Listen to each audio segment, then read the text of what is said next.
Hey everybody, welcome to the measurement notes on temperature. So temperature, what is temperature? We talk about it all the time. I know I'm always looking on my phone to see what the temperature is going to be like today, to see what the temperature is going to be like tomorrow.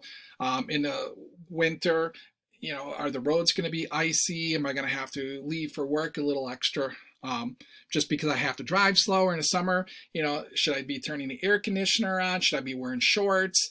How humid is it going to get? So I'm always worrying about the temperature. Well, temperature is a measure of the average kinetic energy of the molecules in an object or substance.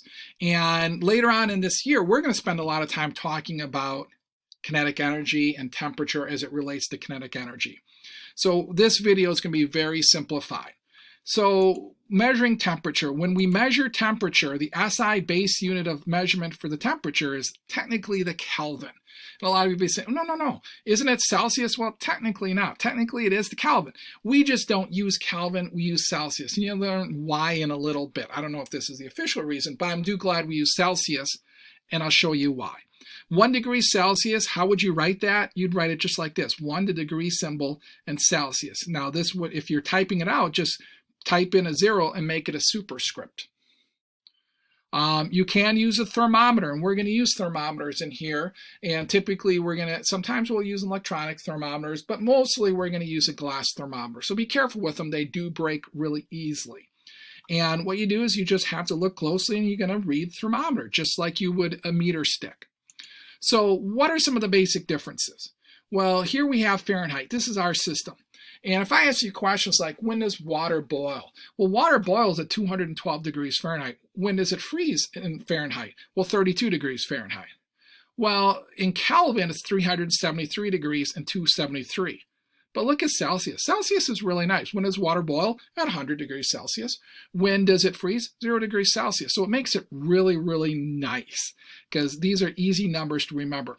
A lot of times when I ask students, did you know that water boiled at 212 degrees Fahrenheit? A lot of people don't know that. A lot of people know the 32 degrees because they hear that, whenever they're listening to the weather and want to know if it's going to be really cold or not.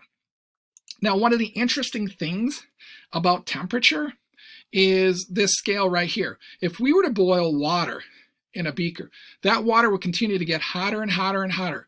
Once it hit 100 degrees, the water should not get any higher.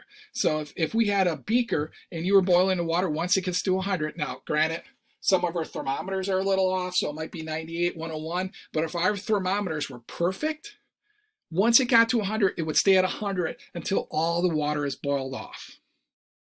Now, the opposite is also true. Once water starts to freeze, say in a lake, the water should stay at 0 degrees Celsius until all the water freezes over and it's a solid. Then the temperature can continue to drop. So hopefully we're going to be able to take a look at this in one of the labs that we do this year.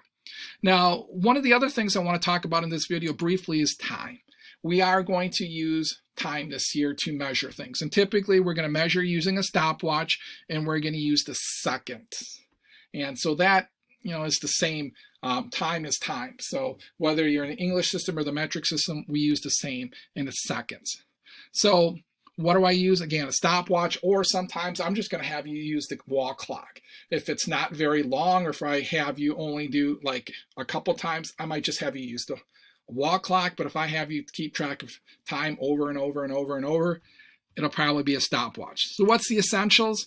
Well, know the basic facts about temperature and time, be able to find the temperature of objects, be able to measure time accurately with a stopwatch, and know what tools are used. Know that thermometer is used to measure temperature, and that a stopwatch or a clock or a watch is used to measure time. As always, if you have any questions, please ask. Thank you.